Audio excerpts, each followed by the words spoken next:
February 24th, 1978. A Friday night like any other. 5 friends climbed into a turquoise and white Mercury Montego, excited to watch a college basketball game. They were heading to Chico, California, less than 50 miles from their home in Yuba City. A simple trip, a game, and then back home.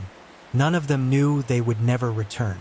Their names were Gary Mathias, 25 years old, Jack Madruga, 30 years old, Jackie Hewitt, 24 years old, Ted Weiher, 32 years old, and Bill Sterling, 29 years old. They were called the Boys because that's how their families affectionately referred to them. Before you keep listening, I want to ask you something. Where are you listening from right now? What city? What country? What time is it where you are?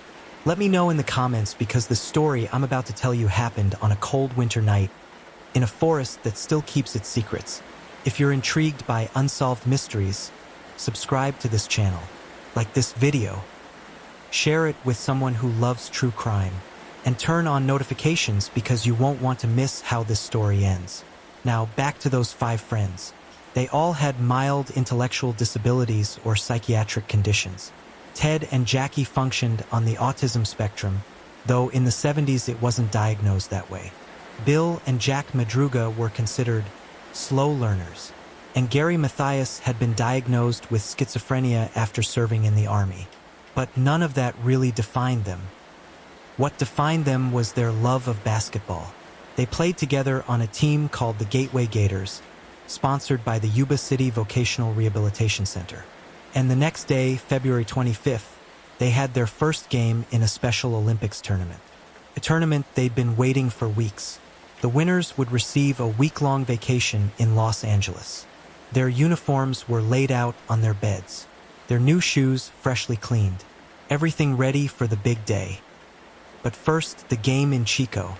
UC Davis versus Chico State, their favorite team playing just an hour away. They climbed into Jack Madruga's Mercury around 6 p.m. 5 friends, 1 car, a simple destination.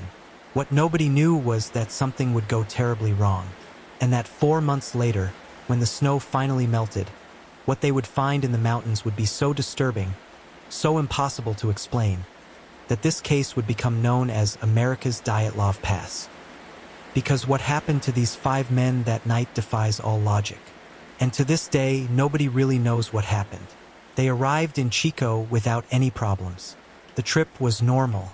Along Highway 70, through California's Central Valley, a route they'd taken before. Jack Madruga was driving. He was careful with his car, almost obsessive. The Mercury was his pride and joy. The game started at 8 p.m. UC Davis versus Chico State. And the boys were there, in the stands, cheering for their team. The local Chico newspaper editor would remember them later. He said they sat apart from other spectators. There was something distinctive about them, something that made people notice them. The game ended around 9:30 p.m. UC Davis won. The boys were happy, and then they did something completely normal, something thousands of people do every night after an event. They went to a convenience store, Bears Market, 3 blocks from the university. They walked in just before 10 p.m. The clerk was annoyed because she was already closing, but she allowed them to buy candy, chocolate bars, chocolate milk, sodas, provisions for the drive home. The clerk watched them leave, watched them get into the turquoise and white Mercury, watched them drive away heading south, toward Yuba City, toward home. That was the last confirmed time anyone saw them alive. But here's where the story gets strange, because the route from Chico to Yuba City is straightforward. Highway 70 South. No detours, no possible confusion. An hour's drive, maybe a bit more. It's a route Jack Madruga knew well, a route they'd taken several times before. So what happened between 10 p.m. on Friday, February 24th, and 5 a.m. on Saturday, February 25th? Why did 5 men who were eager to get home, who had an important tournament the next day, who never stayed out all night, simply disappear? Their mothers started calling each other at 5 in the morning. None of the boys had returned. Not Gary, not Jack. Not Jackie, not Ted, not Bill, none of them. And for families who knew their sons' routines, who knew they would never stay out without calling, this was terrifying. Jack Madruga's mother, Mabel, called the Yuba City Police Department at 8 a.m. They told her to wait, that maybe the boys had stayed over somewhere. But Mabel knew something was wrong, terribly wrong. At 8 p.m. on Saturday, after waiting all day, the families gathered and filed official missing persons reports. 5 men, missing. Police issued an alert, described the 1969 turquoise and white Mercury Montego, asked the public to report any sightings. And then, 3 days later, the first clue arrived. But that clue would only deepen the mystery. February 27, 1978, 3 days after the disappearance. A U.S. Forest Service ranger was patrolling a remote mountain road in Plumas National Forest. It was a dirt road, high in the Sierra Nevada mountains, covered in snow. And there, parked on a snowbank, he found a turquoise and white Mercury Montego. The ranger had seen it 2 days earlier on February 25th, but assumed it belonged to a skier. He hadn't paid it much attention. But now, 3 days later, the car was still there. Not moved. No signs of life around it. He called the authorities. The location of the car was disturbing. It was on the Oroville-Quincy Highway, about 70 miles east of Chico, completely in the opposite direction from Yuba City. Completely off route. To get there from Chico, the boys would have had to drive east, into the mountains, up increasingly remote dirt roads, away from everything familiar. Why?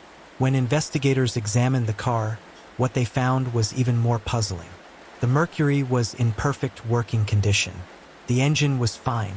The tires were fine. There was a quarter tank of gas. Enough to drive for hours. The car was stuck in about 6 inches of snow. Nothing serious. 5 grown men could have easily pushed it out, but instead they'd abandoned it.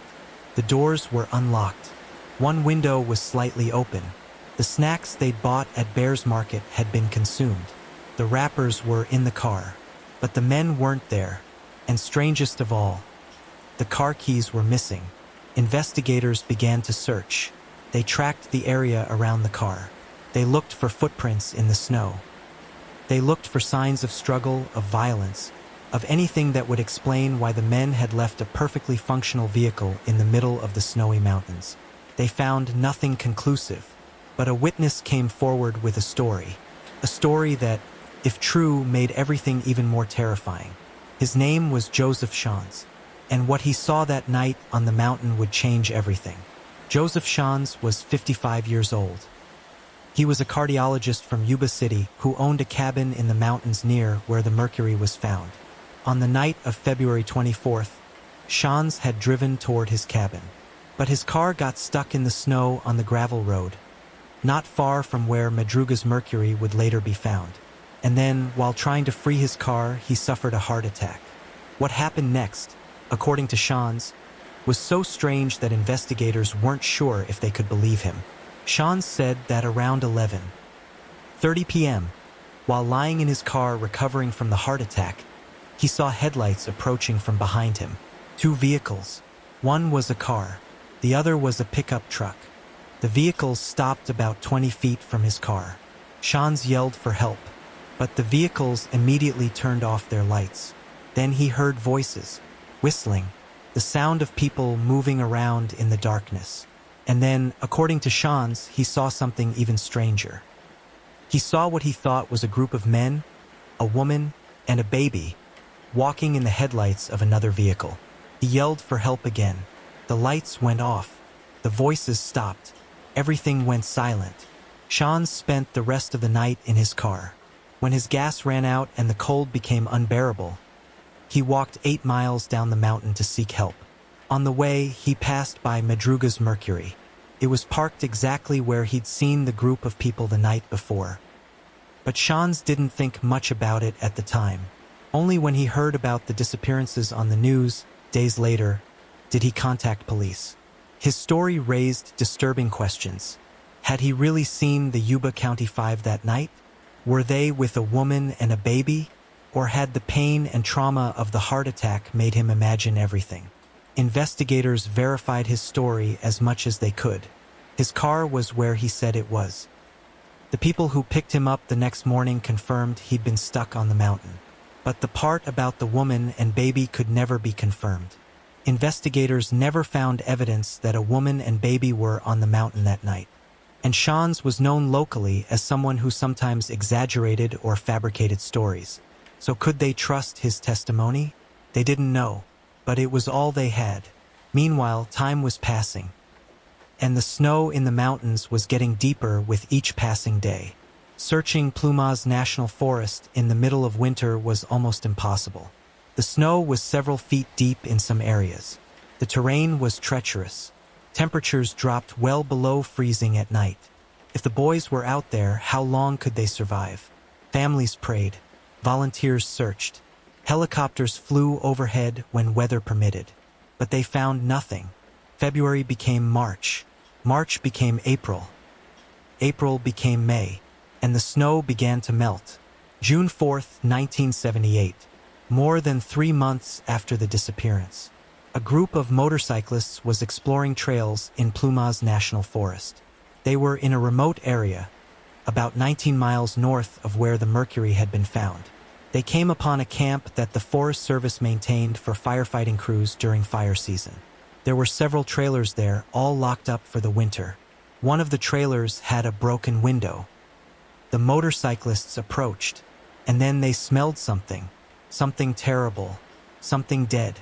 They opened the trailer door, and the smell hit them like a physical wall. Inside, on a bed, they found a body. It was wrapped in 8 sheets, rolled and tucked tightly around the body, covering everything except the lower legs. The body was in an advanced state of decomposition.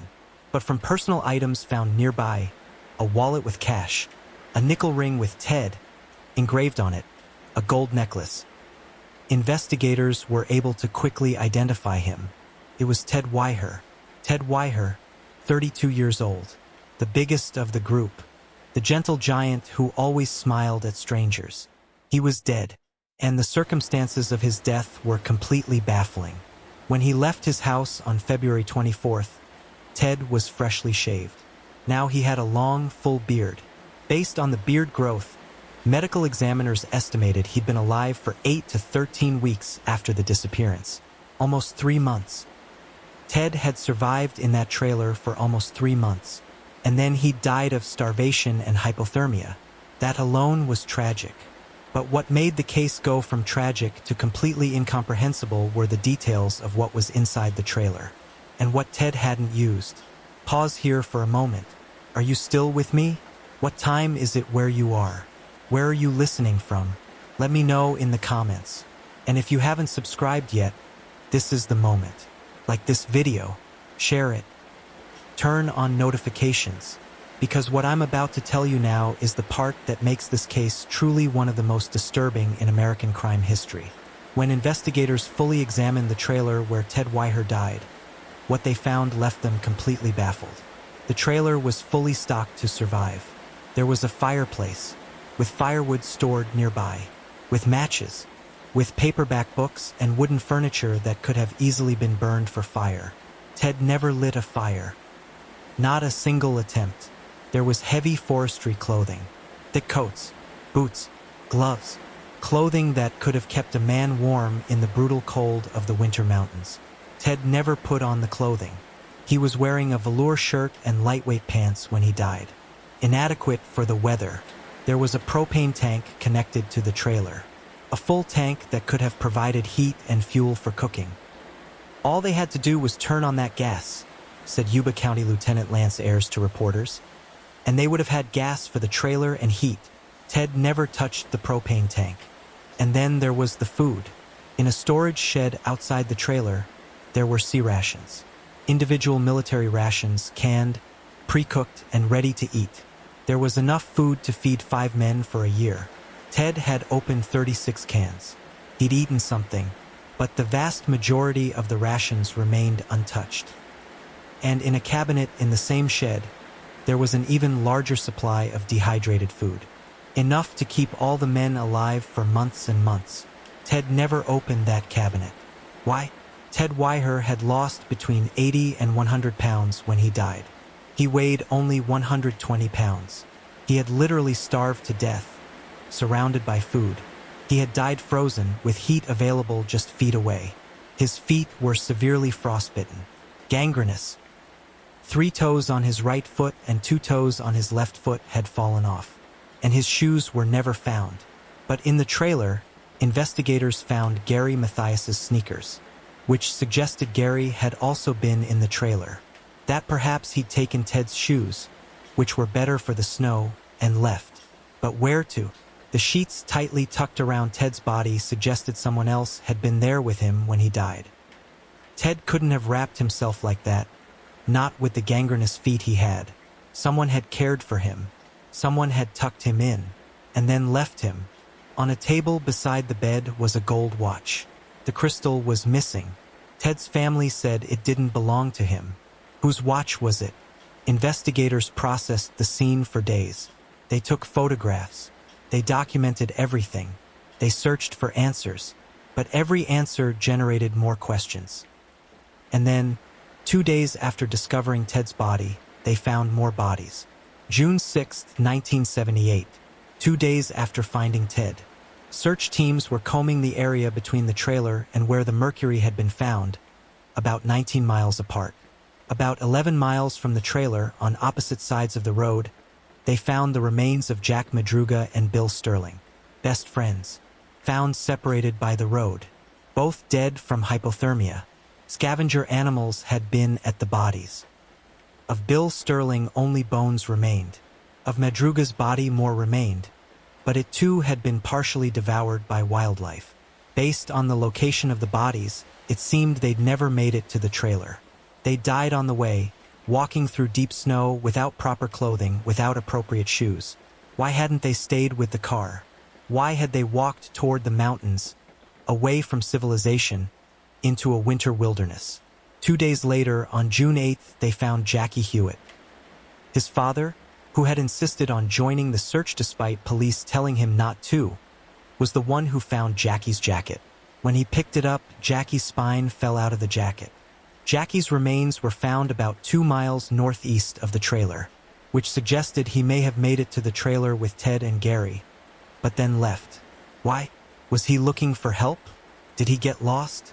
Now they had 4 bodies. Ted, Jack Madruga, Bill Sterling, and Jackie Hewitt. All dead. All in circumstances that made no sense. But one man was missing. Gary Mathias, 25 years old, Army veteran, diagnosed with schizophrenia but stable on medication. Gary Mathias was never found. Not his body, not his bones, not any sign of what happened to him. Investigators searched for weeks more. They combed the forest.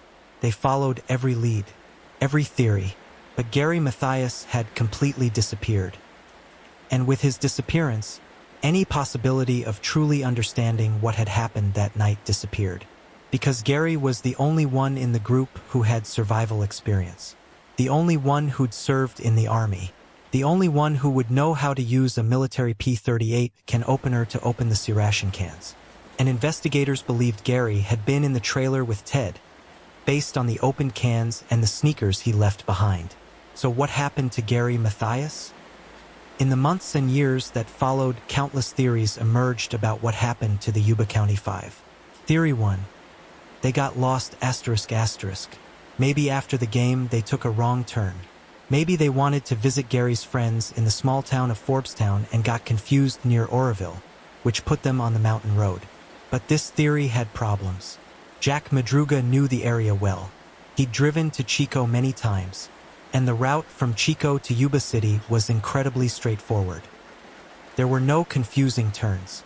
Plus, they continued driving up the mountain for miles and miles, going deeper and deeper into the wilderness. At some point, they would have known they were going the wrong way. Theory 2. Gary Mathias had a psychotic episode ***. Gary had schizophrenia. He was on medication, but his medication was at home. If he'd forgotten it after a day without it, he might have started experiencing paranoia or delusions. Maybe he convinced the others they were being followed. that they needed to hide in the mountains, and the others, who trusted Gary, followed him. But this theory also had problems. Nobody at the basketball game or at the convenience store noticed Gary acting strangely, and his doctors considered him one of their most outstanding success cases. He was highly functional on his medication. Plus, his friends weren't stupid. If Gary had been having an obvious episode, they would have known something was wrong. Theory 3. Someone forced them ***. This was the theory the families believed. That someone, maybe someone they saw at the game or at the store, had forced or scared them into driving to the mountains. Jack Madruga's mother, Mabel, said, "There was some force that made them go up there. They wouldn't have run off into the forest like a flock of quail. We know very well someone made them do it." Ted Weiher's sister-in-law suggested, "They saw something at that game in the parking lot. They could have seen it and not even realized they saw it." There was a report from a woman who owned a store in the small town of Brownsville, 30 miles from where the car had been abandoned. She said 4 of the men had come into her store the day after the disappearance, February 25th, in a red pickup truck. She said 2 of them, whom she identified as Hewitt and Sterling, were in a phone booth outside, while the other 2 came inside. She said she immediately noticed they weren't from the area because of their big eyes and facial expressions. Police considered her a credible witness and took her account seriously. But if it really was the boys, what were they doing in a red pickup truck? Whose vehicle was it? And why didn't they ask for help directly?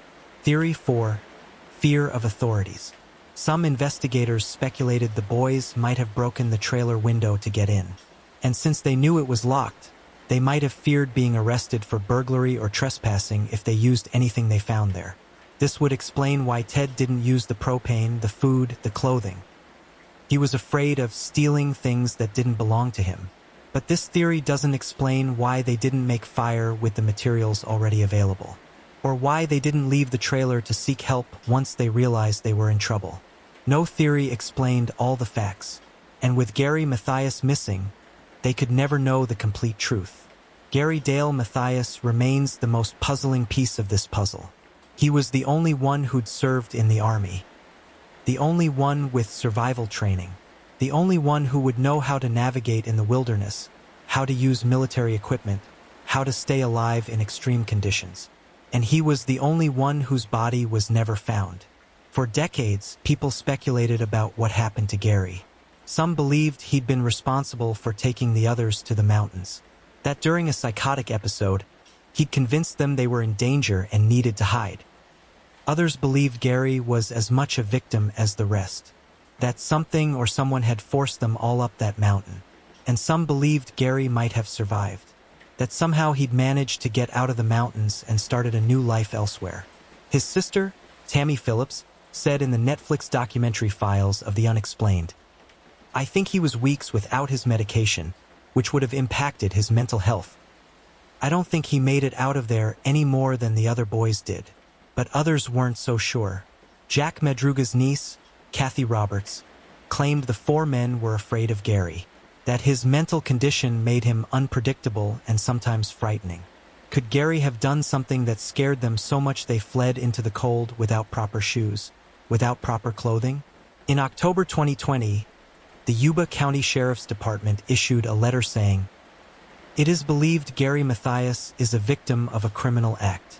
This case remains open as a missing person/homicide case." The letter was made public in October 2023 after a records request, which means that, officially, investigators now believe Gary Mathias was murdered, that he didn't survive, that his body is somewhere in Plumas National Forest, waiting to be found.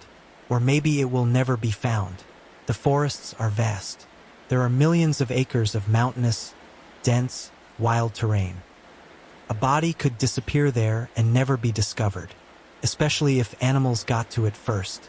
So what happened to Gary Mathias? Nobody knows for sure, and that makes this case even more chilling. More than 45 years have passed since the Yuba County 5 disappeared, and there are still no definitive answers. Ted Weiher's autopsy showed he died from a combination of hypothermia and starvation, but that only explains how he died. It doesn't explain why he stayed in that trailer for weeks, not using the resources that were literally within his reach. Ted wasn't stupid. He had disabilities, yes, but he could function independently. He could dress himself. He could do simple tasks. So why didn't he open the cabinet with food? Why didn't he turn on the propane tank? Some investigators speculate Ted was waiting for someone to return, waiting for instructions, waiting to be told it was okay to use the things in the trailer. Ted was a rule follower, someone who did what he was told. If someone had told him to wait, not to touch anything, he would have obeyed, even if it meant dying. The autopsies of Jack Madruga, Bill Sterling, and Jackie Hewitt were less revealing. All had died from exposure. All had been walking through deep snow without proper clothing. Why didn't they go back to the car? From where the mercury was found to where Madruga and Sterling died was about 11 miles. 11 miles through snowy mountains, in the darkness, without flashlights, without GPS. That suggests they weren't just lost. They were fleeing from something, or being guided by someone. But who and why?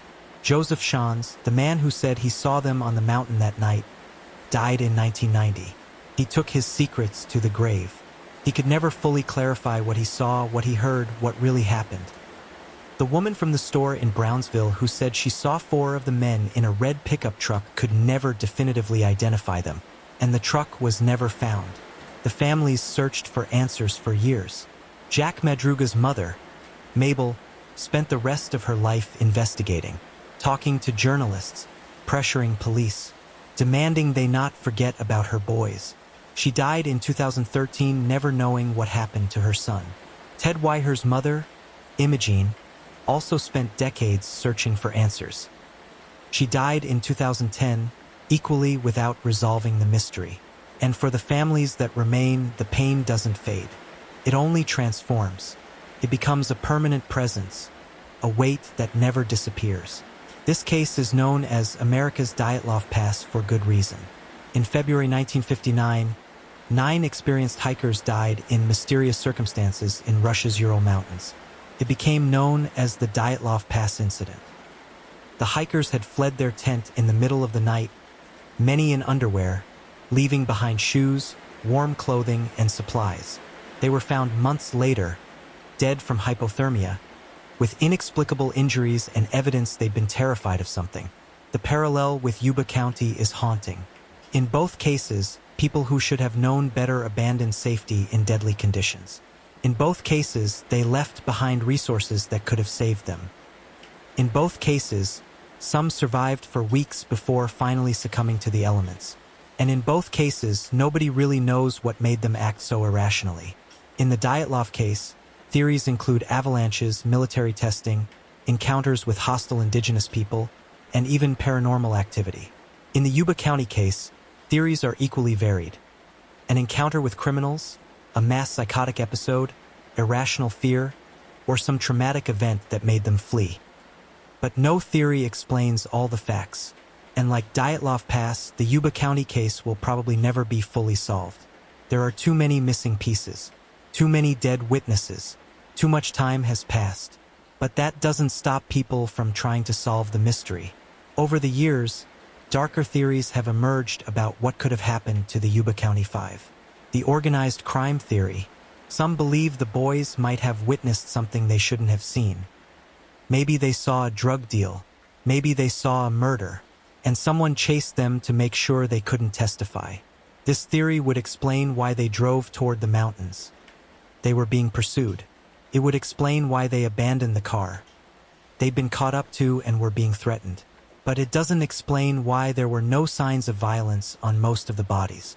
It doesn't explain why Ted survived for weeks in the trailer. The cult theory. In the 70s, California had its fair share of cult activity.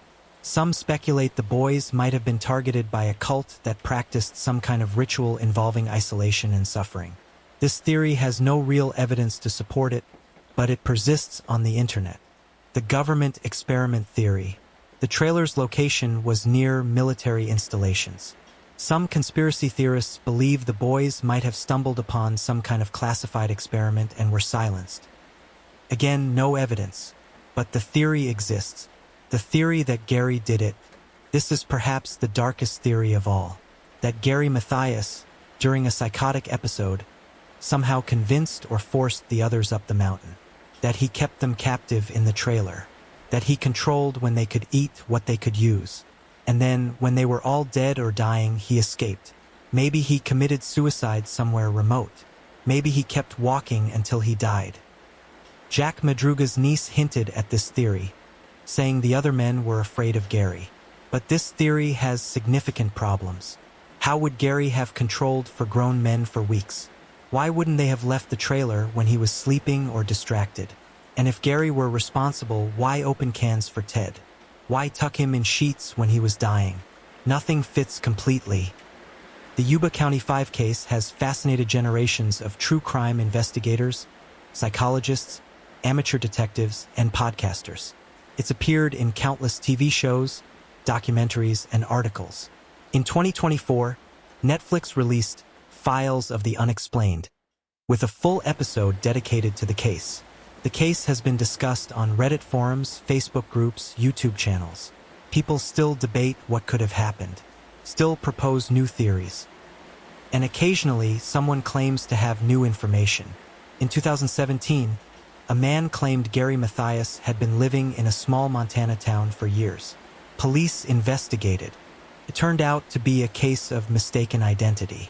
In 2020, a hunter claimed to have found clothing and shoes in the forest that matched descriptions of what the boys were wearing. Investigators checked the area. They found nothing conclusive. Plumas National Forest is enormous. Over 1.2 million acres of mountainous terrain. There are lakes, rivers, canyons, caves. There are thousands of places where a body could be hidden. And Gary Mathias could be in any of them. Or maybe he's not in the forest at all. Maybe he escaped and died somewhere else. We'll never know. But the case remains open. Officially, the Yuba County Sheriff's Department still lists Gary Mathias as a missing person. Still accepts tips. If you have information, you can call 530-749-7777. But after 45 years, the chances of it being solved are almost nil. Too much time has passed. Too many witnesses have died. Too much evidence has been lost. And so the Yuba County 5 case remains as one of the greatest unsolved mysteries in American history. A reminder that sometimes questions don't have answers. Sometimes the truth is lost forever. Despite all the theories, there are some facts we know for certain. We know that 5 men went to a basketball game on February 24, 1978. Jack Madruga, 30 years old. Jackie Hewitt, 24 years old. Ted Weiher, 32 years old. Bill Sterling, 29 years old. Gary Mathias, 25 years old. We know they left the game around 10 p.m. and bought snacks at Bears Market. We know they somehow ended up 70 miles east of Chico, on a remote mountain road in Plumas National Forest. We know they abandoned a perfectly functional vehicle and walked toward the snowy mountains. We know Jack Madruga, Bill Sterling, and Jackie Hewitt died from exposure and hypothermia on the way to the Forest Service trailer. We know Ted Weiher and probably Gary Mathias made it to the trailer. We know Ted survived there for 8 to 13 weeks before dying of starvation and hypothermia, despite being surrounded by food, heat, and clothing. We know Gary Mathias disappeared and was never found. And we know none of this makes sense. Every fact generates more questions. Why did they go east instead of south? What made them abandon the car? Why didn't they use the resources in the trailer? Where is Gary Mathias? Before we get to the end of the story, I need to know, are you still here? Where are you listening from? What time is it? Leave it in the comments. And if you've made it this far in the story, you deserve thanks. Subscribe to this channel. Like it. Share this video with someone who loves unsolved mysteries. Turn on notifications. Because stories like this need to be told. They need to be remembered. Now, for the final chapter. The Yuba County 5 should have returned home on February 25, 1978. They should have played their Special Olympics tournament game. They should have won their medals. They should have gone to Los Angeles for their week-long vacation. They should have lived their lives. But something happened on that mountain road. Something we'll never fully understand. And 5 families were left with holes that would never be filled. Mabel Madruga, Jack's mother, spent the last years of her life demanding answers, pressuring detectives, talking to the media, keeping her son's story alive. She died without knowing what happened to Jack. Imogene Weiher, Ted's mother, did the same. She investigated. She pressed. She refused to let people forget. She died without knowing why her son didn't use the food and heat that would have saved him. And Gary Mathias's sisters, who are still alive today, continue searching for answers. We still need to know, one of his sisters said in 2024. We need to know what happened to Gary. We need to close this chapter. But that closure may never come deep down. This case will probably never be solved. There are too many missing pieces. Too much time has passed. Too much evidence was lost or destroyed. And the only person who could tell us what really happened, Gary Mathias, has disappeared. Perhaps forever. So what does this case leave us with?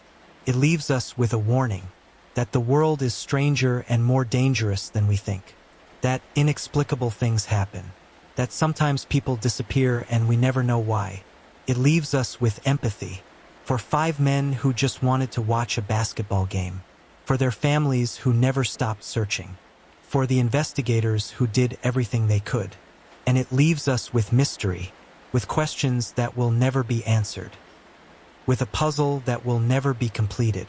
The Yuba County 5, Jack Madruga, Jackie Hewitt, Ted Weiher, Bill Sterling, and Gary Mathias. Let's remember their names. Let's remember their stories. And let's remember that some mysteries remain unsolved, not because nobody cares, but because the truth sometimes gets lost in the silence of snowy mountains, where secrets remain buried forever. If you made it this far, if you listened to this complete story, thank you.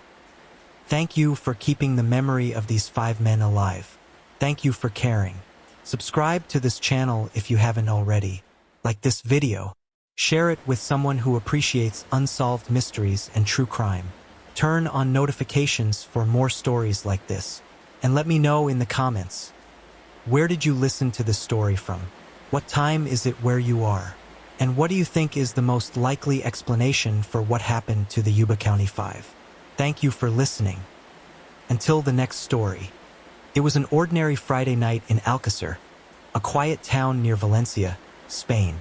3 teenagers, Miriam Garcia, 14 years old, Tony Gomez, 14 years old, and Desiree Hernandez, 15 years old, were getting ready to go out to a local disco called Cooler. The 3 were best friends, inseparable since childhood. They had grown up together on the same streets, had shared secrets and dreams, had planned their futures together. That night, they just wanted to dance, laugh, be teenagers enjoying a Friday night. Around 7:30 p.m., the girls left their homes. Miriam wore a denim jacket and jeans. Tony wore a pink sweater. Desiree wore her favorite clothes, feeling older, feeling free. Their parents told them to be home by midnight. Be careful, they said, as all parents do. They never imagined those would be the last words they'd say to their daughters. The girls began hitchhiking on the road connecting Alcácer with Picassent, where the disco was located. It was a common practice in rural Spain of the 1990s. Small towns were safe. People knew each other. Kids hitchhiked all the time. But that night, someone stopped. Someone who shouldn't have been on that road. Someone with intentions the girls could never have imagined. Miriam, Tony, and Desiree got into that car and disappeared into the darkness. When they didn't return home by midnight, their parents began to worry. By 1 a.m., they were frantic. By 2 a.m., they had called the police. And by sunrise, all of Alcácer knew that the 3 girls had disappeared. What no one knew, what no one would discover for 75 agonizing days, was that the girls were dead. They had been tortured, raped, and murdered within hours of getting into that car. And their bodies lay buried in an abandoned well just 60 kilometers away. But the story of the Alcácer girls isn't just about their murder. It's about what came after, the media circus, the conspiracy theories, the accusations of cover-up, and the questions that remain unanswered more than 3 decades later. I have to pause here because this story weighs on me. I've researched true crime cases for years, but this one is different. Not just because of the brutality, but because of how it became a spectacle, how the suffering of these girls and their families was exploited in ways that changed Spanish journalism forever. Where are you right now? Are you at home in Guadalajara, lying in bed in Barcelona, or perhaps driving through the streets of Santiago? Wherever you are, thank you for being here to listen to this story. Leave me your location in the comments. It reminds me that we're not alone in this, that we're a community trying to understand, to remember, to honor those who lost everything. If this is your first time here, you should know that this channel exists for one reason: to tell true crime stories with dignity and respect. Victims are not entertainment. They are real people whose lives mattered. If that approach resonates with you, please subscribe and turn on notifications. And if you're already part of this family, thank you. Your comment, sharing this video with someone who understands why these stories need to be told with respect. All of that keeps this work alive. Now, I have to warn you. This case involves sexual violence and torture of minors. I'll be as respectful as I can, but the facts are disturbing. If you need to pause, do so. Your mental health matters. These stories are important, but taking care of yourself is too. Let's return to Spain, November 1992. Because while the families of Miriam, Tony, and Desiree begged for information, police were about to make mistakes that would haunt this case for decades. The morning after the girls disappeared, Alcácer transformed. The town of approximately 7,000 people mobilized in a massive search. Hundreds of volunteers combed the surrounding fields, calling the girls' names, praying to find them alive. Fernando Garcia Fernandez, Miriam's father, stood before television cameras, his face a mask of anguish. "Please," he begged. "If anyone knows anything at all, help us bring our girls home." His voice broke. His hands trembled. You could see in his eyes that he already knew on some deep, instinctive level that something terrible had happened. The Guardia Civil, Spain's national police, established a task force. But from the beginning, there were problems. The investigation was chaotic, disorganized. Different police agencies worked on the same leads without coordination. Evidence was contaminated. Witnesses were interviewed multiple times by different officers, their statements becoming contradictory as details blurred. And critically, the first days, when leads are freshest, when witnesses remember most clearly, were wasted following false leads. Someone reported seeing the girls at a bus station. Police spent days investigating, only to discover it was a case of mistaken identity. Another witness claimed to have seen them get into a white car. Then another said it was a dark car. A third insisted it was a van. Police chased all these leads simultaneously, diluting their resources. Meanwhile, in an abandoned well called La Romana, 60 kilometers away, the bodies of Miriam, Tony, and Desiree lay buried beneath dirt and rubble. They had been tortured for hours. They had been raped repeatedly. They had been murdered and disposed of like garbage. And their killers were free, watching the media circus, knowing they had gotten away with it. What happened next in Spanish media was unprecedented and, for many, unforgivable. The case of the Alcácer girls became the biggest media event in Spanish history up to that point. Every television channel, every newspaper, every radio station covered the story nonstop. But it wasn't just news coverage. It became entertainment. Television programs held daily specials about the case. They brought in psychics who claimed to know where the girls were. They brought in self-proclaimed criminologists who speculated endlessly about what might have happened to them. They brought in the families and interviewed them over and over, capturing every tear, every moment of anguish, broadcasting it to millions. One program, hosted by a journalist named Nieves Herrero, became particularly notorious. Every night, millions of Spaniards tuned in to watch the latest updates, the latest theories, the latest heartbreaking emotions from the families. Psychics appeared on national television, claiming visions of where the girls were. "I can see them," they'd say, closing their eyes dramatically. "They're in an old building," or "They're near water," or "I can feel they're still alive." The families, desperate for any hope, believed these people. They organized searches based on psychic visions. They spent their meager resources chasing leads that didn't exist. And the police, instead of controlling the situation, instead of protecting the integrity of their investigation, allowed all of this to happen. In some cases, they even encouraged it, sharing investigation details with reporters, allowing cameras to film crime scenes. It was a spectacle, a horror turned into entertainment, and it set a precedent for crime journalism in Spain that still resonates today. January 27, 1993. It had been 75 days since the girls disappeared. 75 days of searches, of fading hopes, of families clinging to the possibility that their daughters might still be alive. Then, a beekeeper named Ramon Garcia, looking for a place for his hives, noticed something strange near an abandoned well in La Romana. There were signs of recent digging. The earth had been disturbed, then poorly covered. He called the Guardia Civil. And when officers began to dig, they found what all of Spain had been dreading: the bodies of Miriam Garcia, Tony Gomez, and Desiree Hernandez. The girls had been buried in shallow graves inside the abandoned well. They had been left naked, their clothes removed, their bodies showing signs of terrible abuse. The autopsy would reveal horrors that no parent should have to hear. The girls had been subjected to brutal sexual violence. They had been tortured, burned with cigarettes, beaten, mutilated. The suffering they endured in their final hours was unimaginable. The cause of death was asphyxiation. The killers had strangled them, one by one, and left them to die in that dark, abandoned well. But here's what enraged Spain. The autopsy showed that the girls had died within the first 24 hours of their disappearance. While the entire nation searched for them, while psychics claimed they were alive somewhere, while families clung to hope, the girls were already dead, buried in that well. 75 days of searching, 75 days of false hope, 75 days of media circus. And all the while, the girls were dead, their bodies just 60 kilometers from home. The Guardia Civil acted quickly after the bodies were found.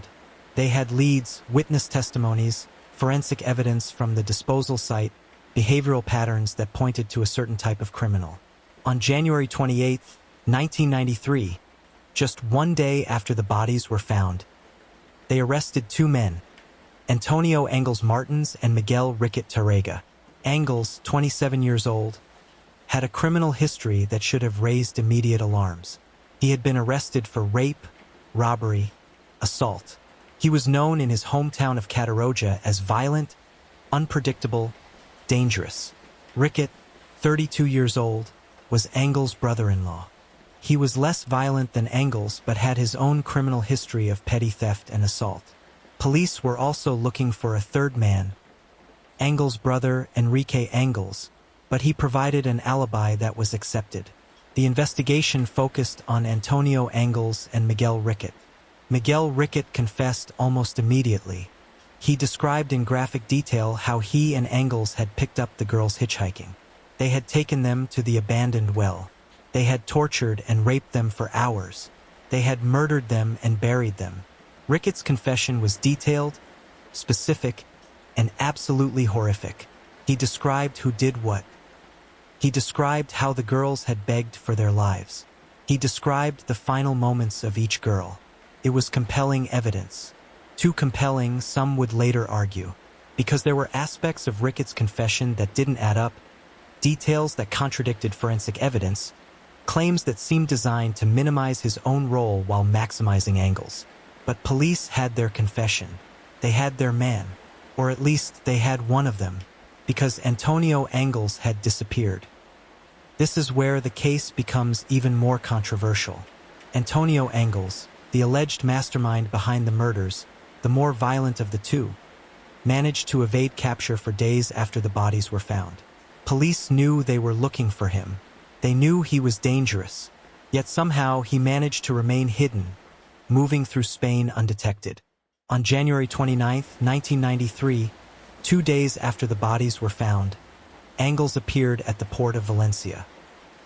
He boarded a cargo ship called the City of Plymouth, which was headed to Dublin, Ireland. How did he manage to board the ship without being detected? The port should have been under surveillance.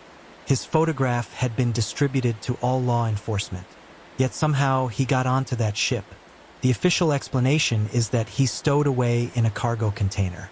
But many questioned how a fugitive could navigate a secure port, find the right ship, and hide himself without help.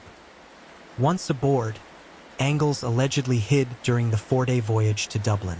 When the ship arrived in Ireland on February 1, 1993, he's believed to have escaped. And then, he disappeared completely, despite a massive search by Interpol, despite reported sightings in Ireland, Portugal, Italy, Brazil, and dozens of other countries. Antonio Angles was never found. Officially, he was declared dead in 2013, 20 years after the murders, based on the assumption that he had died while on the ship or shortly after reaching Ireland. But many don't believe this. Many believe Angles received help from family, from unknown accomplices, perhaps even from people within law enforcement. They believe he's alive somewhere, living under a false identity, having escaped justice for one of the most notorious crimes in Spanish history. Miguel Riquet's trial began in September 1997, more than 4 years after the murders. It was one of the most publicized trials in Spanish history, with constant media coverage and public protests outside the courthouse. The prosecution presented an overwhelming case. They had Riquet's confession.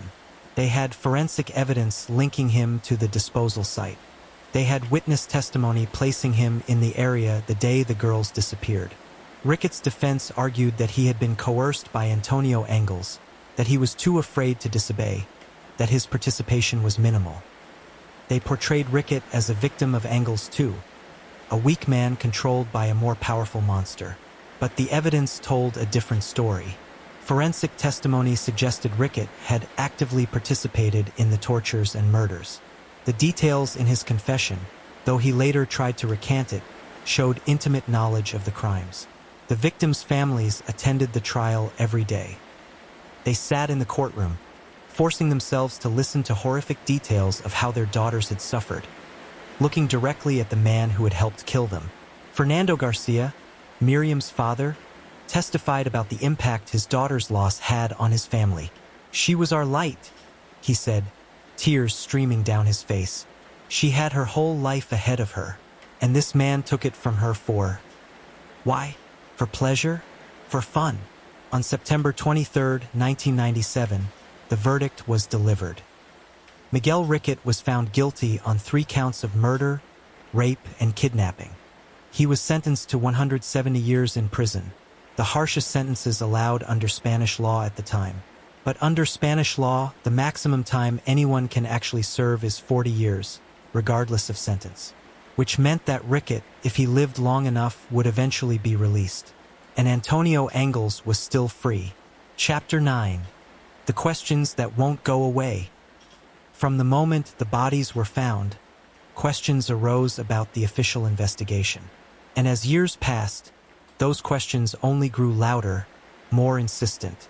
First question: how could Antonio Angles, a known criminal whose photograph was being shown on every news channel, board a cargo ship at a port that was supposedly under surveillance? The official explanation that he stowed away has never satisfied many. Ports have security. Cargo ships have crews. How could someone hide for 4 days without being discovered? Did he receive help? And from whom? Second question: why didn't police search more thoroughly in the first hours and days? The La Romana site where the bodies were found was within the initial search area. Volunteers passed near it, but no one checked it carefully until 75 days later. Why? Third question: were more people involved than those who were arrested?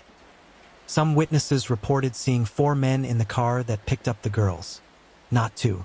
Angles' brother, Enrique, provided an alibi, but some people questioned its validity. Were there other accomplices who were never investigated? Fourth question: was there a cover-up? This is the most controversial question. Some believe that people in positions of power, local politicians, police officers, businessmen, were involved in the murders or helped cover them up. They point to inconsistencies in the investigation, evidence that disappeared, witnesses who weren't properly questioned. Fifth question: what about the snuff films? Rumors persisted for years that the murders had been filmed, that videos of the tortures and rapes existed, that they were being sold on the black market for pornography. Police denied this categorically, but the rumors never completely died. These questions have fueled decades of conspiracy theories, documentaries, investigative books, and public debate, and they've never been satisfactorily answered. The Alcácer girls' case became fertile ground for conspiracy theories ranging from the plausible to the absolutely fantastic. The pornography network theory. This theory suggests that Engels and Rickett didn't act alone, but were part of an organized network that produced child pornography and snuff films. According to this theory, the girls were specifically targeted, the murders were filmed, and powerful people paid for access to these videos. Proponents of this theory point to the organized nature of the crimes, the prolonged time the girls were kept alive, Engels' apparently easy escape, witness testimony claiming to have seen filming equipment in the area, persistent rumors of videos circulating in black markets, the political cover-up theory. This theory argues that local or regional political figures were involved in the murders or in covering them up. It suggests the investigation was deliberately sabotaged to protect powerful people. Evidence cited includes the chaotic and inefficient investigation, Engels' escape, witnesses who claimed to have been threatened to stay quiet, forensic evidence that disappeared, lines of investigation that were closed without explanation, the ritual crime theory. Some more extreme theories suggested the murders were ritual crimes, possibly connected to satanic cults or secret societies. These theories generally cited the specific nature of the tortures and the disposal of the bodies. The official explanation: police and prosecutors maintained it was exactly what it appeared to be. Two violent criminals who saw an opportunity, kidnapped 3 girls, tortured and raped them for pleasure, and murdered them. No broader conspiracy, no organized network, just opportunistic predators. The debate between these theories continues to this day. Television programs, podcasts, books, documentaries, all explore different angles, presenting new evidence or reinterpreting old evidence. One figure stood out in the investigation of the Alcácer case: investigative journalist Juan Ignacio Blanco. He devoted years of his life to investigating the case, accumulating thousands of pages of documents, interviewing hundreds of witnesses, challenging the official narrative at every point. Blanco believed there was a broader conspiracy. He argued that the police investigation was incompetent at best and criminally negligent at worst. He pointed to dozens of inconsistencies, unfollowed leads, ignored witnesses. His work was controversial. Critics accused him of being a conspiracy theorist, of exploiting tragedy for fame, of giving false hope to the victims' families. Supporters saw him as one of the few willing to ask hard questions, to challenge authorities, to fight for truth. Blanco documented witness testimony from people who claimed to have seen the girls after they were supposedly murdered. He found inconsistencies in the official timeline. He questioned the forensic evidence that linked only Engels and Rickett to the crimes. He wrote books, appeared on television programs, maintained websites dedicated to the case. His investigation profoundly influenced how the Spanish public viewed the case. But he also paid a price. He was sued, threatened, harassed. Some witnesses refused to speak with him out of fear of reprisals. Authorities dismissed him as a nuisance. Juan Ignacio Blanco died in 2013 at the age of 62, never having seen the complete answers he sought. But his work ensured that the Alcácer case would never be forgotten, that the questions would never stop being asked. The Alcácer girls' case fundamentally changed Spanish journalism. The media coverage of the case, particularly in its first months, was so excessive, so exploitative, so damaging that it led to a national rethinking of journalistic ethics. The television programs that had turned tragedy into entertainment faced public backlash. The psychics who had appeared on national television claiming to know where the girls were widely condemned. The journalists who had relentlessly interviewed grieving families were criticized. In response, Spanish media organizations implemented new ethical guidelines, limitations on interviewing victims' families, prohibitions on showing graphic images from crime scenes, restrictions on reporting about minors involved in crimes, greater scrutiny of claims from self-proclaimed experts. The case also led to changes in how police interacted with media. The Guardia Civil was criticized for allowing journalists to compromise the investigation, for sharing too much information too soon, for allowing the case to become a media circus. But perhaps the most lasting impact was on public consciousness. Spaniards who had watched the coverage became more skeptical of media, more aware of how tragedy could be exploited for ratings, more critical of sensationalist journalism. The Alcácer case became shorthand in Spain for everything that can go wrong when media loses sight of its responsibility to victims in pursuit of spectacle. While the nation debated conspiracy theories and media ethics, 3 families dealt with a loss that could never be adequately expressed. Fernando Garcia, Miriam's father, became the public face of the family's grief. He spoke at press conferences, accepted interviews, became an advocate for victims' rights. But the personal cost was immense. His marriage didn't survive the strain. His health deteriorated.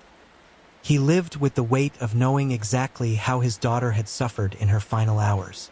Tony's parents, Juan and Maria Gomez, withdrew from public view.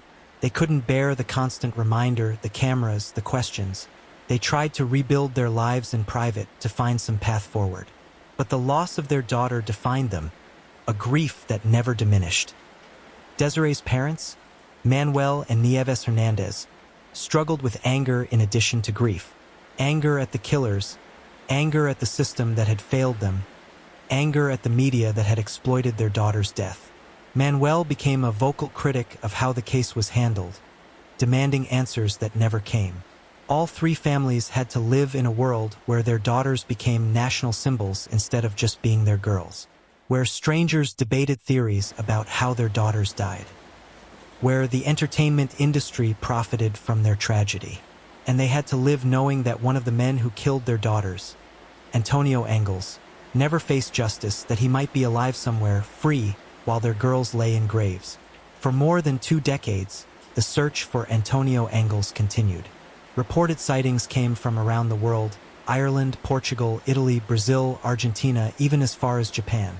Every few years, a new sighting would be reported. Someone would see a man who looked like Angles. Police would investigate. Media would report that perhaps, finally, they had found Spain's most wanted fugitive. But every lead turned out to be false. Every sighting was a case of mistaken identity or a deliberate hoax. In 2013, Spanish authorities made a controversial decision. They officially declared Antonio Angles dead. They based this on testimony from crew members of the city of Plymouth, who claimed he had been aboard the ship but had disappeared at some point during the voyage. The official theory is that Angles fell from the ship, either accidentally or by suicide, and drowned in the Irish Sea. His body was never found, but authorities concluded he couldn't have survived. But many reject this conclusion. The victims' families don't believe it. Investigative journalists don't believe it. Even some within law enforcement privately question it, because declaring Angles dead conveniently closes the case. It allows authorities to say that those responsible are either dead or in prison. It allows for closure, regardless of whether that closure is based on truth. In 2019, the Spanish television program, Equipo de Investigación, presented evidence suggesting Angles might be alive and living in Ireland. They showed photographs of a man who bore a striking resemblance to an age-progressed image of Angles. They traced his potential route from Dublin port to a rural Irish community. Spanish police investigated but found no conclusive evidence. The man in the photographs denied being Angles. Without definitive proof, no DNA, no fingerprints, no confession, the case remains unresolved. Antonio Angles officially dead, but possibly maybe alive somewhere. On June 21, 2013, Miguel Riquet was released from prison after serving 19 years of his sentence. Under Spanish law, He had accumulated enough good behavior credits to qualify for early release. News of his release sparked outrage across Spain. The victims' families were devastated. "How can the man who tortured and murdered our daughters walk free?" asked Fernando Garcia at an emotional press conference. "Where is the justice?" Protests erupted in Valencia. Hundreds of people marched demanding that Rickett remain imprisoned. Petitions were signed. Politicians issued statements. But legally, there was nothing to be done. Under existing law, Rickett had served his time. Rickett was released under strict conditions. He was required to register regularly with police. He was prohibited from contact with the victims' families. He had restrictions placed on his movements. He initially moved to Portugal, trying to escape Spanish media attention. But his identity was quickly discovered, and he faced harassment there too. He returned to Spain and reportedly lived somewhere under carefully controlled conditions. In 2018, Rickett gave a rare interview to a Spanish journalist. He expressed remorse for the crimes but continued to insist he had been coerced by Antonio Angles. "I was too afraid to stop him," he claimed. "Angles was a monster. If I had refused to participate, he would have killed me too." Critics point out that in 1992, Rickett was a 32-year-old man, older, larger, and supposedly stronger than the 27-year-old Angles. The claim that he was completely powerless to resist has never been convincing to many. The victims' families rejected his remorse as self-serving and inadequate. "I'm sorry" doesn't bring their daughters back. "I was afraid" doesn't excuse the torture and murder of 3 innocent girls. Miguel Rickett lives.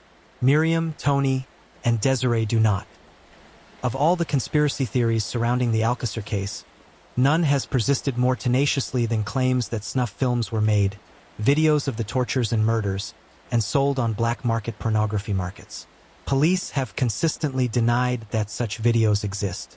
They've stated they searched exhaustively and found no evidence of filming equipment, videos, or distribution networks. But the rumors have never died. They began almost immediately after the bodies were found and have circulated in one form or another for 3 decades. Some witnesses claimed to have seen filming equipment in the La Romana area around the time of the murders. Others claimed to have seen videos being offered for sale. Some even claimed to have viewed them. Investigative journalists have pursued these leads for years. Some claim to have found evidence of a network that produced and distributed extreme violent pornography, including snuff films. Others dismiss it as urban moral panic, no different from snuff pornography stories that have circulated for decades without verifiable evidence. The challenge is that by their nature, if such videos existed, they would be among the most secretive materials in the criminal world. Those involved in their production or distribution would never admit their existence.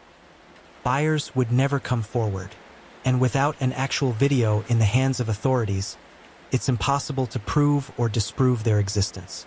What's undeniable is that the nature of the murders, the prolonged time the girls were kept alive, the specific and ritual torture, the careful disposal of the bodies, suggests a level of planning and organization beyond simple opportunistic crime. Whether this indicates the existence of actual videos or simply reflects the fantasies of sadistic predators is a question that will likely never be definitively answered. The Alcácer girls' case left scars on Spanish society that remain visible more than 3 decades later. For parents throughout Spain, the case was a terrifying wake-up call. In 1992, it was common for teenagers to hitchhike, to walk home alone at night, to have the kind of freedom that now seems recklessly dangerous. After Alcácer, that innocence vanished. Parents became more protective, more cautious. Children lost freedoms that previous generations had enjoyed. Fear became a constant. Fear of strangers, fear of letting children out of sight, fear that what happened to Miriam, Tony, and Desiree could happen to any child. The case also exposed flaws in the Spanish judicial system. The early release of violent criminals, the limited maximum sentence regardless of how serious the crimes, the apparent ease with which fugitives could evade capture, all these problems were underscored by the Alcácer case. Reforms followed, but never quickly or comprehensively enough to satisfy those who felt the system had failed catastrophically. The case also transformed how Spaniards viewed media. The blatant exploitation of tragedy, the sensationalism, the endless parade of psychics and self-proclaimed experts. All this led a generation to be more skeptical of what they saw on television, more critical of how news was told. And for those in the small town of Alcacer, the impact was particularly profound. Their town, once known only for its citrus fields and quiet rural life, became synonymous with one of the most horrific crimes in Spanish history. Forevermore, they would be the town where the 3 girls died. More than 30 years later, the fundamental questions about the Alcacer case remain unanswered.